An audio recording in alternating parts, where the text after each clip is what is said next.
मुख्यमंत्री एकनाथ शिंदे यांची दिशाभूल केल्याप्रकरणी संबंधितांवर गुन्हे दाखल करा अशी मागणी रायगड प्रेस क्लबने केली आहे। तसा तक्रार अर्ज रायगड प्रेस क्लबचे जिल्हाध्यक्ष मनोज खांबे यांनी गोरेगाव पोलीस ठाण्यात दाखल केला असून 26 ऑगस्टला मुख्यमंत्री मुंबई गोवा महामार्गाची पाहणी करण्यासाठी गेलेले असताना त्यांना लोणेरे महाड या खड्डेमय रस्त्यावरून न नेता लाखपाले टेंपाले या पर्यायी पुलावरून नेण्यात आलं। त्यामुळे महामार्गावरील खड्डे मुख्यमंत्र्यांच्या निदर्शनास आले नाहीत। त्यामुळे संबंधित अधिकारी आणि ठेकेदारांनी मुख्यमंत्र्यांची दिशाभूल करून गेली 14 वर्ष खड्ड्यातून प्रवास करणाऱ्या कोकणवासियांची क्रूर चेष्टा केली असल्याचं रायगड प्रेस क्लबचे म्हणणे असून याबाबत गोरेगाव पोलीस ठाण्यात रितसर तक्रार अर्ज दाखल करण्यात आला आहे। 26 ऑगस्ट रोजी मुख्यमंत्री एकनाथ शिंदे साहेबांनी या महामार्गाची पाहणी केली।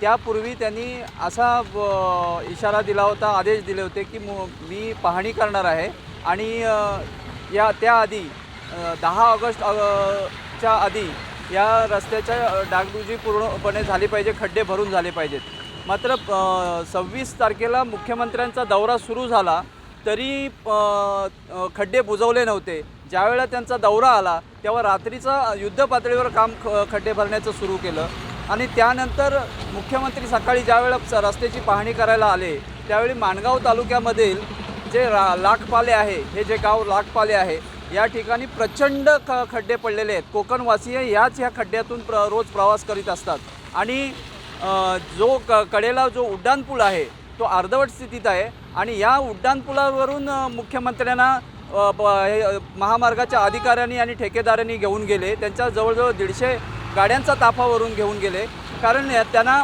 हे खड्ड्याचा मार्ग दिसू नये म्हणून।